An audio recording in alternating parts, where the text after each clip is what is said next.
broke off my relationship with my sister after she slept with my husband and told me to stay out of their business. Years later, they begged me to take care of their son while she recovered from her accident. I'm 36. I've been divorced for 3 years. My ex-husband, Caleb, cheated on me with my younger sister, and that destroyed everything. Our marriage, my trust, my connection to my family. It wasn't just betrayal. It was the erasure of everything I once called my life. And now, years later, the two of them are asking me to take care of their child while Elisa recovers from an accident. Caleb and I met when we were 25. A random conversation at a friend's party turned into something real. We dated for 3 years, then got married.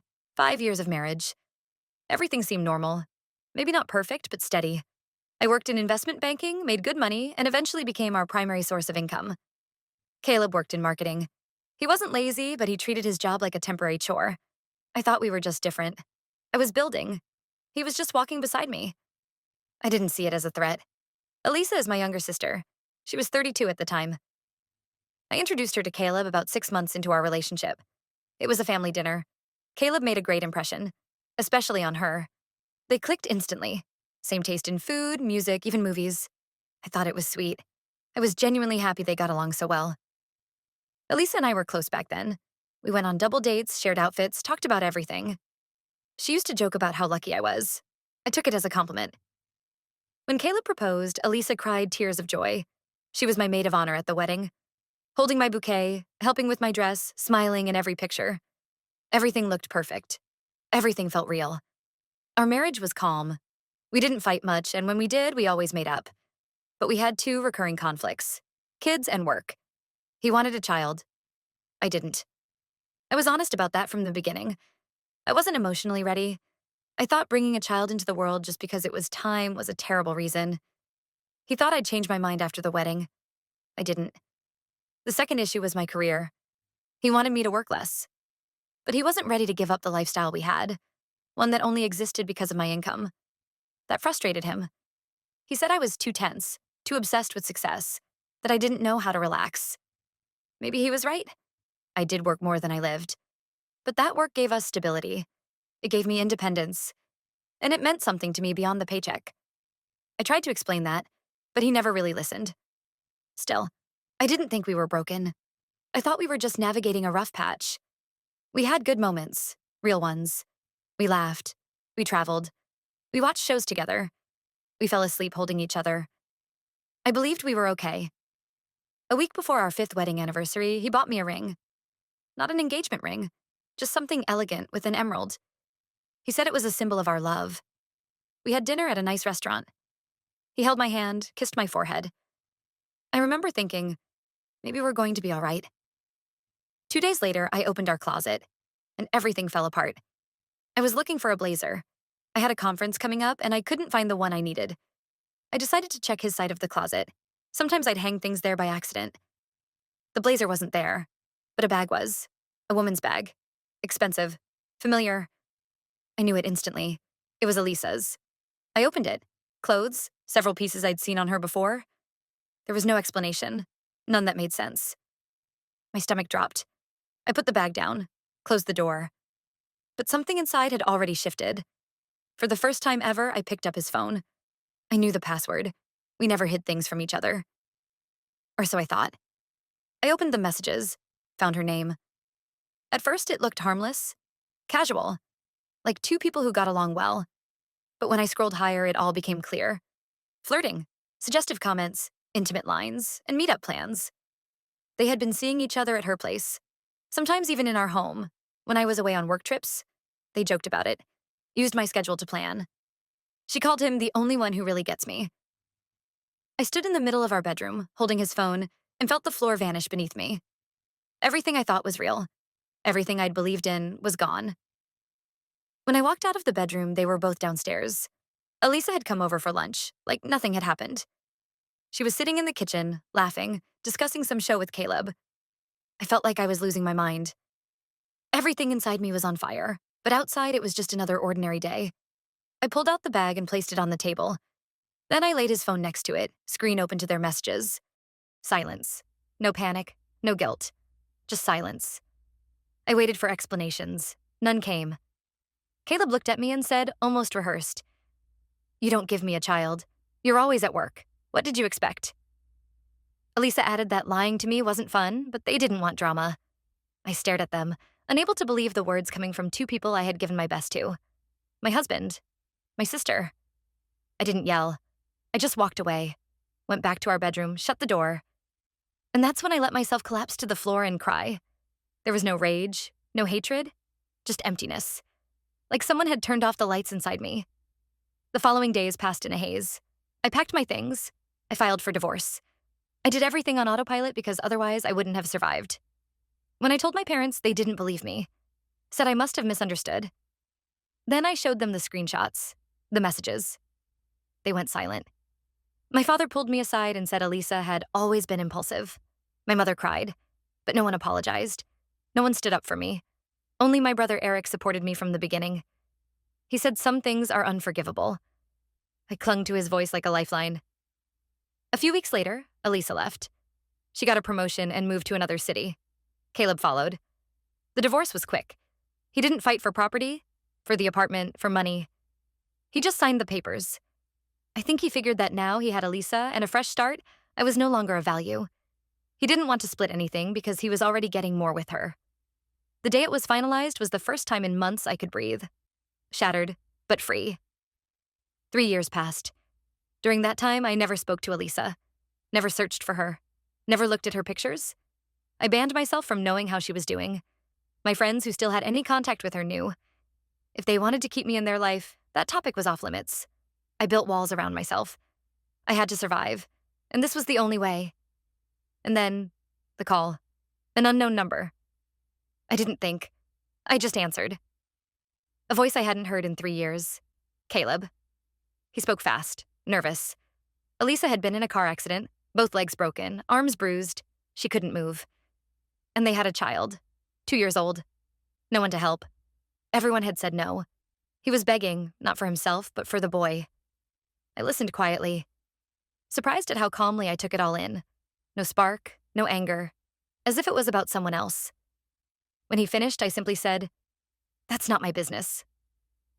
I repeated the exact words they once said to me, and I hung up. After that call, I didn't cry. I didn't even have to think. My body, my voice, my movements, they already knew what to do. I blocked his number, closed my laptop, and went to bed. No breakdown, no insomnia. I woke up the next morning like nothing had happened. Except inside, it was silent. No anger, no satisfaction, just empty. A couple of days later, I told Eric. He nodded like he'd expected something like this, said I did the right thing. Then he told me our parents already knew. Caleb had called them first, asked for help, said Elisa couldn't move, that they couldn't afford full-time care, and the child needed someone, anyone, to stay with him. Our parents said no, claimed they were too old now. And then they called me. They didn't ask. They pressured. Talked about family values, about how the boy's innocent, how 3 years is long enough, you should forgive. I listened and realized they still didn't get it. They didn't care back then, and they don't care now. They just don't want the burden. It's easier to blame me than take any responsibility. I said no. Firmly. They fell silent. And then came the accusations. Selfish, stubborn, unforgiving. My mother said, "I thought you were kind." I didn't reply. I had nothing left to prove. I knew who I had become, a person who no longer rents out her sanity for other people's convenience. The next day, I noticed the tone of some friends shifting. A few started asking careful questions, wondering if everything had really been the way I said. One even said, "Maybe you just need to let go." Funny how much a woman has to let go before she's no longer blamed for someone else's betrayal. I buried myself in work. New projects, trips, deadlines. It was easier to live among numbers and contracts than in conversations with my family. Eric was the only one who truly understood. He told me he'd stopped talking to our parents too. Said he was tired of watching them demand love while offering nothing in return. He hadn't spoken to Elisa. Said he couldn't. Said it was too disgusting to remember what she did. But he worried about the kid. And I did too. Not in the sense that I wanted to fix things. But I knew he was suffering. He hadn't done anything wrong. That child had become the center of an equation where no one wanted to be accountable. I didn't stop Eric from reaching out to them. If he decided to message them, Fine. To help? Fine. I just asked him to keep me informed. Not for Elisa, for my peace of mind. Just to know that my nephew was, at the very least, safe. A week later, Eric told me Caleb was trying again. Messaging him, calling from new numbers. Even Elisa wrote, from her old number. The one where we used to talk endlessly about life, makeup, work. Now it was nothing but a dead thread. Eric didn't respond. Said he didn't want them thinking forgiveness was still on the table. I didn't argue. And I didn't gloat. It was just reality now. They were over there. We were over here. Walls, boundaries, silence. What shocked me wasn't that they reached out. It was how they did it. Like nothing had happened. Like they hadn't told me 3 years ago to stay out of their relationship. Like I was still the same naive woman they could manipulate. But I'm not her anymore. And they better start realizing that. I thought that was the end. That after the call and my refusal, everything would quiet down like an old fire starved of oxygen. But it turned out, that was only the beginning. A few days later, my parents reached out again. This time it was calmer. No accusations, no pressure. Just a single phrase in a voicemail. At least think about it. The child isn't to blame. I didn't respond. I deleted it like spam. But something inside shifted. I couldn't get the thought out of my head. He really isn't to blame. He didn't choose his parents. He didn't betray anyone. He didn't lie. He was just born. And now he's stuck in someone else's disaster. At first, I tried to brush it off, rationally. He's not my child. I'm not responsible. I don't owe them anything. But the more I repeated that, the more I realized I was feeling something else. Not pity, not guilt. Just wait. Like there was a voice deep inside me that couldn't stay quiet. I spoke to Eric, told him I still wanted nothing to do with them, but one thing wouldn't leave me alone. How the boy was doing. Eric understood. He said he could try reaching out, just to find out. I didn't object. I didn't want updates about Caleb or Elisa, just the kid. A few days later, Eric messaged her. Elisa replied almost immediately. Dry, emotionless. She said they were barely holding it together, that they hadn't paid rent in a month, and the landlord had given them a short extension. But that wouldn't last. That they had to put the boy in daycare only because there was no one else to feed him. Caleb was working late. Elisa couldn't move. She wrote that asking our parents was useless. They'd already made it clear they wouldn't help, just saving money and complaining about their health. I read it all, through Eric, and didn't know what to feel. It was pitiful. Not them. The situation. The helplessness. How fast illusions collapse. How proudly they had once kicked me out of their lives, and now they were asking for support. Through someone else. Eric said he was struggling, that it hurt to see the child suffer, that no matter what happened, he couldn't just look away. I understood. And I wasn't going to stand in his way. I told him I wouldn't get involved. But I wouldn't stop him either. If he wanted to help, he should. He said he'd start sending them money, bit by bit. As much as he could. Not for Elisa. For the child. What surprised me was how light I felt after hearing that. Not because things would be easier for them, but because I realized I wasn't angry anymore. I hadn't forgiven. But I didn't burn. Everything that could hurt had already turned to ash. What was left was just cold dust, calm, detachment. From that moment on, I stopped checking their social media, stopped asking questions. If Eric wanted to share something, he would. I threw myself back into work, started morning runs, went back to painting, something I hadn't done in years. I no longer lived in the past. I simply let it exist, without judgment, without hatred. And for the first time in 3 years, I felt like I had truly made it out. A few more weeks passed. Everything around me was stable, more or less. I worked, focused on myself, occasionally talked to Eric. We didn't bring up Elisa unless I asked. Sometimes I'd catch myself wondering, does she ever think about me? Not with guilt, just as someone she once trusted. I didn't want to think like that. But those thoughts would slip in during quiet moments. In the shower, on a run, between lines in a book. One evening, Eric called. He rarely did. He usually texted. He said Elisa had reached out again. This time, for real. She didn't ask for money, didn't complain. She just wrote a long message, almost like a letter, about how awful everything felt, how she felt broken, how for the first time in her life she understood what it meant to be completely dependent on another person. that she couldn't bear to look her son in the eye when he asked why she couldn't stand up, that she cried at night while he slept. Eric read it to me, and I listened, unsure how to respond. Did I pity her? Number, I didn't feel joy at her suffering, but I didn't feel sympathy either. I just listened like someone observing pain through glass. No desire to help, no urge to hurt. Then he said, "She wants you to know that she regrets it, that it was a mistake, that you didn't deserve it, and she realized it too late." I nodded, even though he couldn't see me. I didn't say anything. A few seconds later, he added quietly, "She didn't ask for forgiveness. She just wanted you to know." I thanked him, just for telling me, for not pushing. We talked a bit more about work, then he hung up. I sat in the dark. The room was quiet. I stared at the ceiling and suddenly realized I didn't feel empty anymore. The wounds they left hadn't disappeared, but they'd closed. Without effort, without conversation, without confessions. Everything that had once existed between us had died. Not because I killed it, but because I stopped feeding hope. The next day, I checked my email. I don't know why. Maybe something in me was reaching for something. And there it was.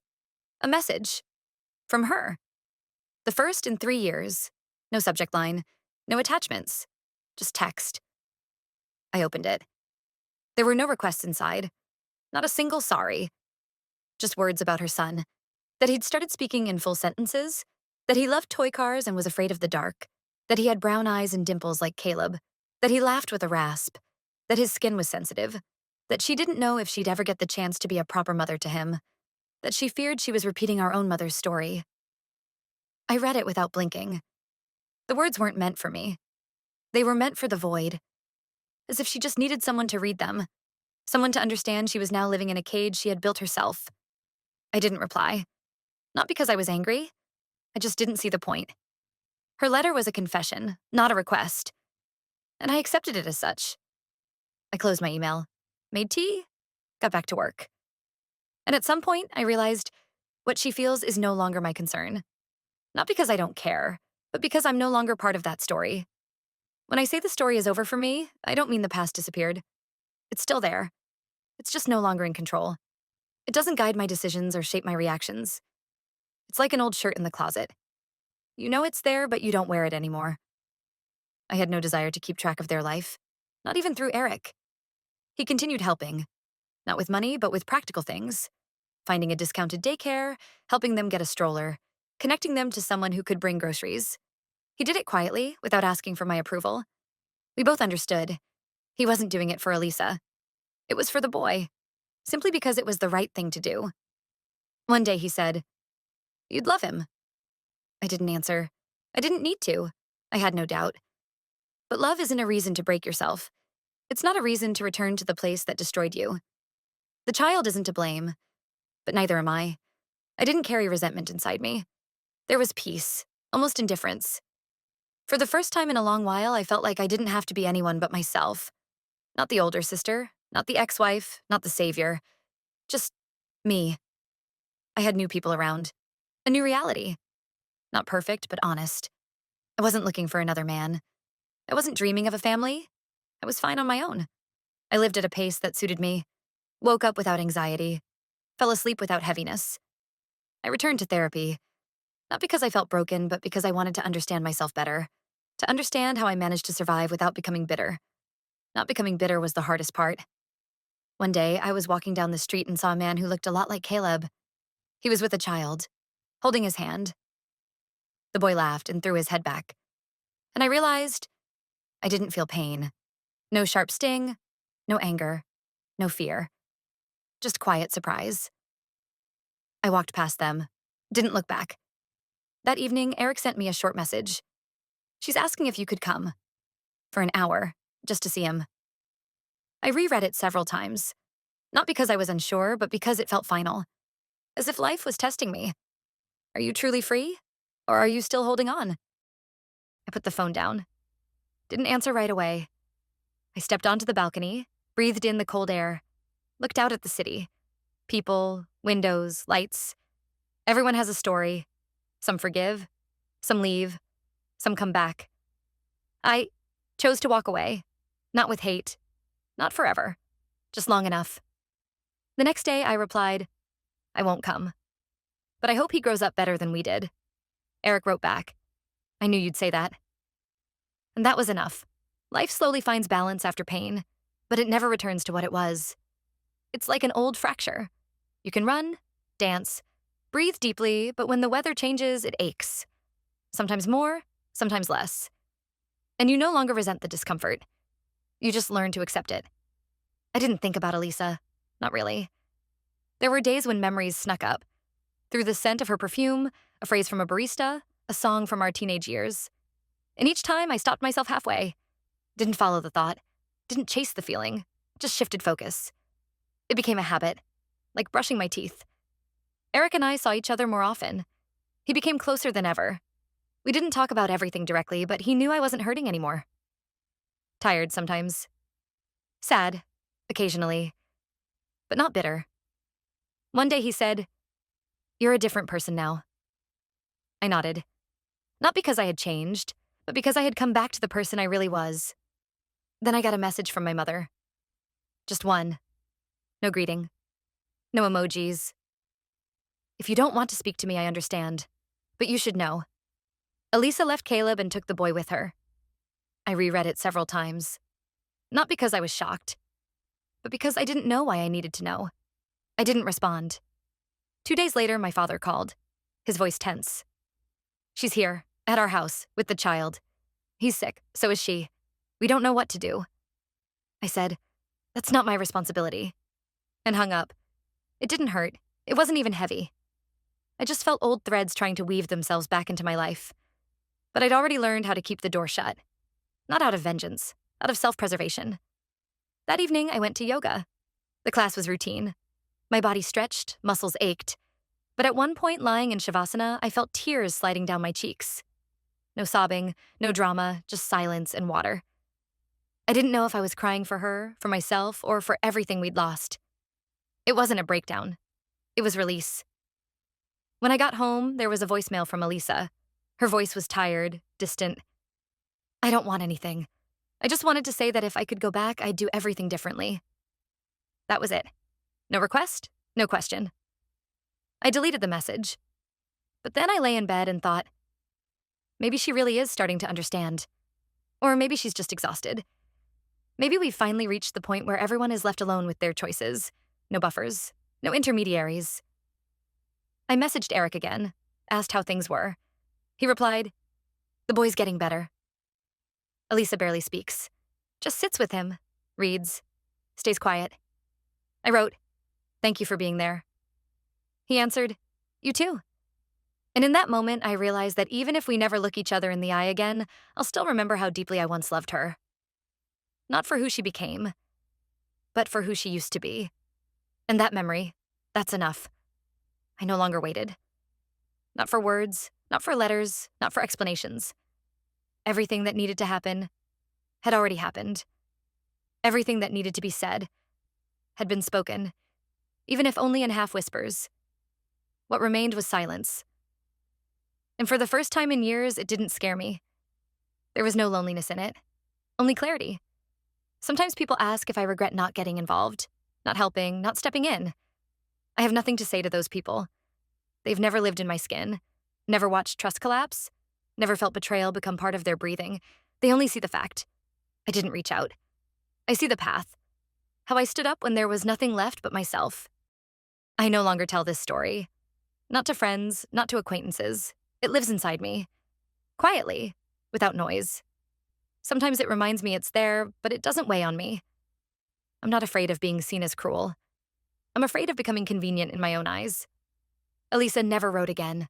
And thank God, not because it would hurt, but because it really was over. No fights, no dramatic goodbyes. Just done. Like a closed book you never reread, but don't throw away either. It existed, and that's enough. I knew her life would never be the same. Neither would mine. But our roads had completely diverged. Somewhere she is, with her child, with her fears and realizations. Somewhere Caleb. Maybe alone, maybe with someone else. I don't care. I no longer think of them as part of my world. We each have our own. Recently, I saw a photo of the boy by accident. Eric showed it without asking. He just opened the screen while telling me about his visit to our parents. The boy was in a garden, holding a small shovel, staring at the camera with strange seriousness. Not childlike. Deep. He had Elisa's childhood eyes. Pure and guarded. I looked and didn't look away. Not because I wanted to see. Just because I could. I didn't feel guilt. Not for stepping away. Not for staying silent. I made a choice. Not to be part of someone else's damage. Not to let myself be broken again. That's not cruelty. That's maturity. The world I live in now is different. There are fewer close people, but more space. I've built boundaries. I don't live for forgiveness. I don't seek understanding. I simply move forward, with what's left, with myself. My life is once again filled with things I believe in. I believe in mornings that begin quietly, in hot coffee without rush, in a phone that stays silent not because no one texts, but because no one demands, in air that doesn't press on me, in a self that no longer bends. This isn't a happy ending. It's the silence after the storm, a place where you finally stop being a stranger in your own life, where you're no longer torn between I must and I can't, where no needs no explanation, where I is not selfish, but honest. If someone asked me if I've forgiven, I wouldn't know how to answer. Because forgiveness assumes a return to the pain. And I don't go there anymore. There's no one there. Not them. Not the version of me that lived through it. And maybe that is freedom.